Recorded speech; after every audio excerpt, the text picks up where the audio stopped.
everybody, welcome back to Straight Betting. Unfortunately, guys, the vibes are not very high.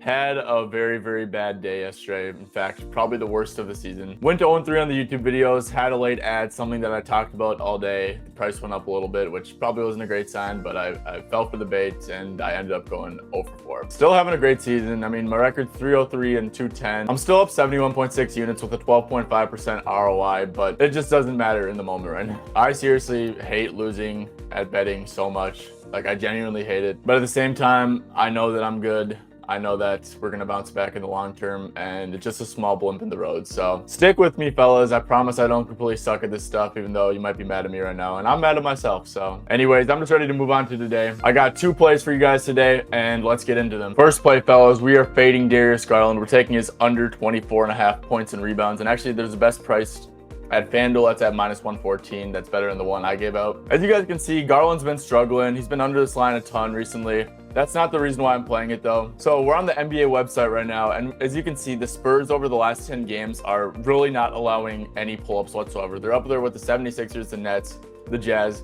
And these are teams that, you know, literally they're bad defenses, right? But they blitz the pick and roll basically every rep. And that's what allowing low pull-ups is indicative of, right, guys? It's like if you're not really allowing a ton of pull-ups when you're being aggressive in the pick and roll and not letting pick and roll handlers get to their spots. So I actually think that it's a pretty bad matchup, right, for Garland if they're not going to allow the pull-ups. We can go to player shooting. We can go to player shooting for the Cavs the last 15 games. As you can see, Garland has a 50.2% pull-up frequency himself. And down here on the Props Madness chart, we can see that he scores 36% of his points in the pick and roll. So yeah, guys, basically for scoring, I just don't think that it's a good matchup. Another thing, guys, as you can see, Cleveland is 14.5-point home favorites at home. They are without Evan Mobley.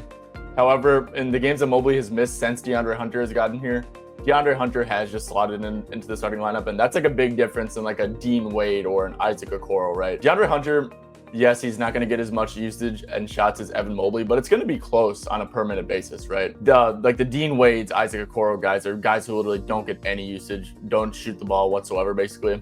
So having DeAndre Hunter slide into the starting lineup, I think, is pretty important. Another thing with the rotations, guys, is that Garland and Allen always always play together, and then Donovan Mitchell and Evan Mobley always play together. So like those two pairings get staggered, right? So that means that Donovan Mitchell, who usually plays basically all of his minutes with Evan Mobley, will actually, you know, benefit more from Mobley's absence. As you guys can see here at the bottom, Darius Garland's only averaging 30.2 minutes in games with Donovan Mitchell. Like I said, with this big spread, I only see him playing like 29 minutes or so here. Per 29 minutes in games with Mitchell, he's only averaging 22.1 PR. So this right here, I feel, is a pretty good minute range for Darius Garland here, 25 to 33 minutes with Donovan Mitchell. He's under in 26 out of 45 games. He's only averaging 23 PR. And then I'm taking under in points and rebounds instead of just points, because I just don't get why this is at 20. So his points are at 20.5, but then his PR is at 24.5. So he'd need 5 or more rebounds to really screw us over, but anything less than 4. As you guys can see, I get that there's no Evan Mobley, right? But he's only averaging 2.8 rebounds on the season. Darius Garland, he's just not a rebounder. I think he would have to get extremely lucky to fluke into like 5 rebounds or something like that. Okay, fellas, play number 2. I'm rolling with Andrew Nembhard over 4.5 assists. Gave this out at -114 at FanDuel. I think best price is -125 at Caesars now, which is definitely still playable. But yeah, guys, as you can see here, I have this graph with Halliburton and McConnell, and it's nothing special whatsoever. I'm just showing this because I have a different motive for playing this play. But with Halliburton and McConnell, he's averaging 4.8 assists. He's over in 22 out of 47 games. They're playing the Wizards, so it's definitely a positive matchup. Look, if Halliburton and McConnell both play, which McConnell should, but I'll get to Halliburton in a little bit, then this line is probably like a 50-50 play. It's probably a slightly minus EV play, but that's not the reason why I'm playing it. So as you guys can see, I'm on Tyrese Halliburton's page right now. He missed a few games between March 15th and March 22nd with a back issue. I think it was 3 games to be exact. But since returning, right, win by 5, so hyper competitive game, only 32 minutes. Slight blowout, they won by 16, 29 minutes against the Wolves, and then another insanely hyper competitive game against the Lakers.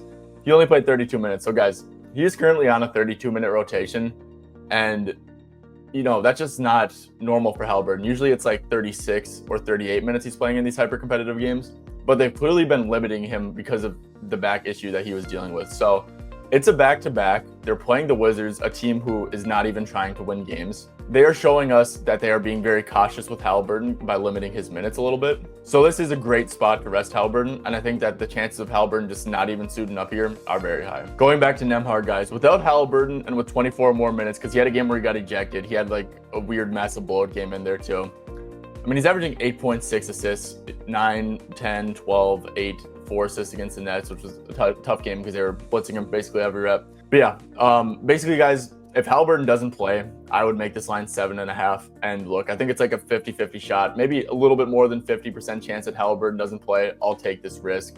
I mean, this line would be insanely low, this 4.5. if Halliburton doesn't play against the Wizards. Look, the most effective way to play this Nembhard look is to just be by your computer, by your phone, have notifications on, and try to line snipe it, especially, you know, maybe get it when Hallie gets ruled out and see if you can get it in, or just be by your phone when the lines initially re-release. But given I'm doing content and stuff, and given I think this play and my reasoning behind it gives it a ton of value anyways, I'm cool playing it right now. But if you're completely risk adverse, you know, I wouldn't, you know, call you crazy for not wanting to play this Nembhard play. Anyways, fellas, that's gonna do it. 2 plays for today. We need a bounce back day, and hopefully we can get one. Thank you guys for tuning in. If you enjoy this type of content, make sure to like this video, subscribe to the channel, all that good stuff. And thank you guys for riding with me through the highs and lows. It is very greatly appreciated. And one last little apology from yesterday because it was just really bad, and I just hold myself to a higher standard than that.